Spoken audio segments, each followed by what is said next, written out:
Hello friends, आज हम start कर रहे हैं बीएससी पार्ट फर्स्ट के केमिस्ट्री का पेपर सेकेंड, जिसमें यूनिट फर्स्ट का टॉपिक है बॉन्ड एंगल। बॉन्ड एंगल, अब हम पहले बात जानते हैं कि बॉन्ड एंगल होता क्या है। बॉन्ड एंगल क्या होता है? जब कोई मॉलिक्यूल होता है उसमें जो सेंट्रल एटम पर डिफरेंट बॉन्ड्स होते हैं, तो दो एडजेसेंट बंध के बीच की दूरी को बॉन्ड एंगल कहते हैं। जैसे सपोज करो ये एटम है कोई, इस पर दो बॉन्ड बने हुए हैं, तो इन दो बॉन्ड्स के बीच जो एंगल है थ्री डायमेंशनल स्पेस में, तब हम उसको कहते हैं बॉन्ड एंगल। अब ये जो बॉन्ड एंगल है क्या होता है? सेकंड चीज है bond angle and shape of molecule. कि बॉन्ड एंगल जो है मॉलिक्यूल की शेप को डिसाइड करता है। हम किसी के मॉलिक्यूल के अंदर बॉन्ड एंगल को बताकर ये बता सकते हैं कि इसकी शेप क्या है। फॉर एग्जाम्पल, जैसे कि मीथेन मॉलिक्यूल है, मीथेन में कार्बन पर 4 हाइड्रोजन होते हैं और इसमें जो बॉन्ड एंगल होता है दो हाइड्रोजन्स के बीच में, वो होता है 109 डिग्री 28 मिनट्स, है ना। तो ये जो बॉन्ड एंगल है ये कब होता है? जब किसी मॉलिक्यूल के अंदर एटम में sp3 हाइब्रिडाइजेशन होता है, यानी कि sp3 संकरण होता है, जिसमें सेंट्रल एटम का एक s ऑर्बिटल और 3 ऑर्बिटल्स p ऑर्बिटल्स आपस में मिलकर के 4 sp3 हाइब्रिडाइज ऑर्बिटल बनाते हैं, जो कि 3 डायमेंशनल स्पेस में टेट्राहेड्रली स्पेस्ड होते हैं। तो जो CH4 मॉलिक्यूल है इसका बॉन्ड एंगल कितना है? 109 डिग्री 28 मिनट्स। शेप क्या है? टेट्राहेड्रल शेप है और sp3 हाइब्रिडाइजेशन है। इसी तरह दूसरा मॉलिक्यूल है इथाइलिन मॉलिक्यूल। इथाइलिन मॉलिक्यूल में हर कार्बन पे 2 हाइड्रोजन है। इसमें जो बॉन्ड एंगल है वो होता है 120 डिग्री का।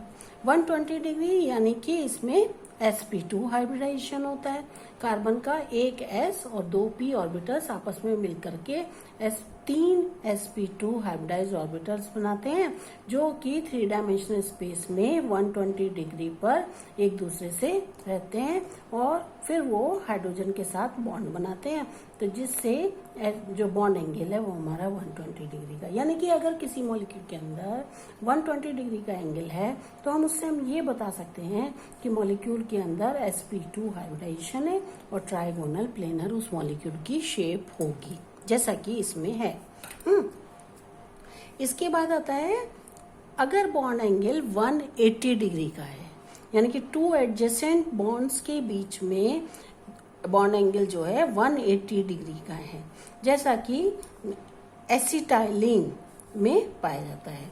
एसिटाइलिन में इसमें कार्बन का 1s और 1p ऑर्बिटल हाइब्रिडाइज होकर के दो हाइब्रिडाइज्ड ऑर्बिटल बनाते हैं, sp हाइब्रिडाइज ऑर्बिटल, जो 3 डायमेंशनल स्पेस में 180 डिग्री पर एडजस्ट होते हैं और फिर वो हाइड्रोजन के साथ, एक जैसे कार्बन है तो ये एक तरफ हाइड्रोजन से और दूसरी तरफ कार्बन के साथ बॉन्ड बना रहा है, और ये जो बॉन्ड एंगल है ये 180 डिग्री का है। ऐसे मॉलिक्यूल्स की जो शेप होती है वो लीनियर होती है। इसी तरह एक और एग्जांपल CO2 में, जिसमें जो कार्बन है इसमें sp हाइब्रिडाइजेशन है, 2 हाइब्रिड ऑर्बिटल्स हैं, एक ऑक्सीजन के साथ ओवरलैप होता है, एक इधर ऑक्सीजन के साथ ओवरलैप होकर बॉन्ड बनाता है। इस तरीके से sp 180 डिग्री का एंगल, sp हाइब्रिडाइजेशन और लीनियर शेप होती है मॉलिक्यूल की। ये तो है रेगुलर मॉलिक्यूल्स, लेकिन कुछ मॉलिक्यूल्स ऐसे हैं जिनके अंदर एक्सेप्शनल है मॉलिक्यूल्स कहते हैं, जैसे कि अमोनिया है और वाटर है। अमोनिया, अब अमोनिया में आप जानते हैं नाइट्रोजन 3 हाइड्रोजन से जुड़ा हुआ होता है ना। तो इसका जो बॉन्ड एंगल है वो 107 डिग्री 3 मिनट्स है ना। और जो शेप है मॉलिक्यूल की वो है ट्राइगोनल पिरामिडल, यानी कि ऐसे, हाँ, ट्राइगोनल पिरामिडल। तो ये जो 2 हाइड्रोजन बॉन्ड्स के बीच में जो एंगल है वो 107 का है। लेकिन हम जानते हैं कि जो नाइट्रोजन है इसमें जो हाइब्रिडाइजेशन होता है वो sp3 हाइब्रिडाइजेशन होता है, और sp3 हाइब्रिडाइजेशन होता है तो मॉलिक्यूल की शेप कैसी होनी चाहिए, टेट्राहेड्रल होनी चाहिए।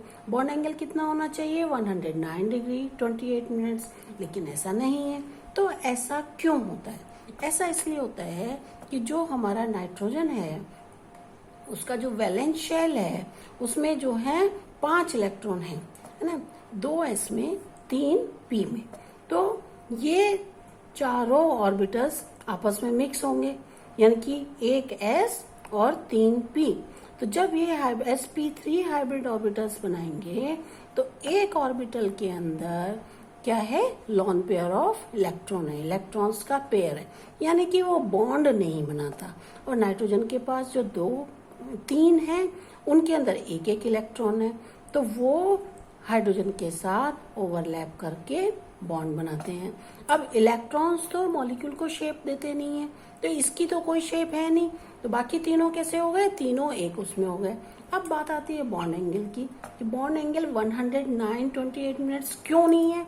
इसका रीजन है कि जब लॉन पेयर और बॉन्ड पेयर, यानी कि लॉन पेयर और बॉन्ड पेयर में जो रिपल्शन होता है वो बॉन्ड पेयर और बॉन्ड पेयर रिपल्शन से ज्यादा होता है।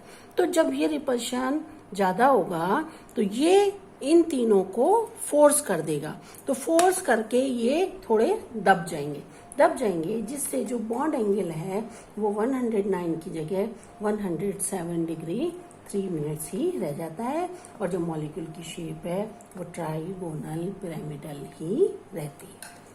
दूसरा मॉलिक्यूल है वाटर मॉलिक्यूल।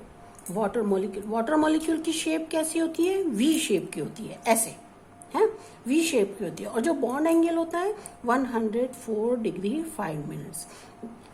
अब और हाइब्रिडाइजेशन इसमें कौन सा है, sp3 हाइब्रिडाइजेशन। अब जब sp3 हाइब्रिडाइजेशन है तो शेप कैसी होनी चाहिए, टेट्राहेड्रल होनी चाहिए, और बॉन्ड एंगल कितना होना चाहिए, 109 डिग्री 28 मिनट्स होना चाहिए, लेकिन ऐसा नहीं होता। इसका क्या कारण है, इसका हमारा सेंट्रल एटम क्या है, ऑक्सीजन। ऑक्सीजन के वैलेंस शेल में इलेक्ट्रॉन्स कितने होते हैं, 6 है ना, 2s में और 4p में। अब जो हाइब्रिडाइज होंगे मॉलिक्यूल ऑर्बिटल्स वो कौन कौन से हैं, एक s होगा और 3 ये p होंगे, तो ये मिलकर के 4 sp3 हाइब्रिड ऑर्बिटल्स बनाएंगे। तो ये भी हालांकि टेट्राहेड्रली ही सिचुएटेड है ना। अब क्या है, 2 में लॉन पेयर है, एक s में और एक p वाले में, तो 2 ये लॉन पेयर है इसमें, बाकी 2 में एक एक इलेक्ट्रॉन है ये। तो ये क्या है, हाइड्रोजन के साथ ओवरलैप करके बॉन्ड बनाएंगे। फिर वही बात, इलेक्ट्रॉन तो शेप देते नहीं है मॉलिक्यूल को, तो शेप कैसी हो गई, 2 ही बॉन्ड है तो वी शेप हो गया। अब बात आती है बॉन्ड एंगल की। बॉन्ड एंगल कितना होना चाहिए, 109 डिग्री 28 मिनट्स टेट्राहेड्रल के लिए, लेकिन ऐसा नहीं होता।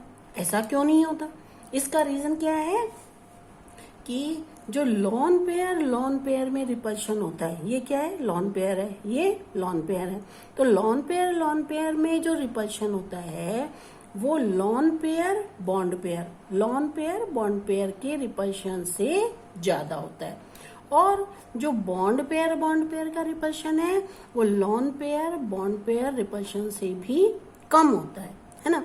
तो अब क्या हुआ, पहले तो इन्होंने फोर्स किया, फिर ये उससे कम है तो ये इसको दबाते हैं, तो यानी कि ये और ज्यादा सप्रेस कर देते हैं, क्योंकि इसमें लॉन पेयर वाला भी रिपल्शन है ये, जबकि अमोनिया में ऐसा नहीं था। अमोनिया में खाली एक ही लॉन पेयर था, लॉन पेयर और बॉन्ड पेयर ये रिपल्शन था।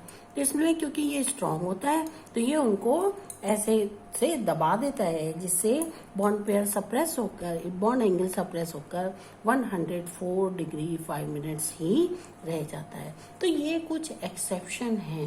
तो बॉन्ड एंगल से हालांकि हम ये बता सकते हैं कि मॉलिक्यूल सिमेट्रिक है या नहीं, क्योंकि नॉर्मल कंडीशंस में जो है जितना बॉन्ड एंगल होगा जितना वो हाइब्रिडाइजेशन से पता लग जाता है, और उसी हाइब्रिडाइजेशन के अकॉर्डिंग मॉलिक्यूल की शेप होती है।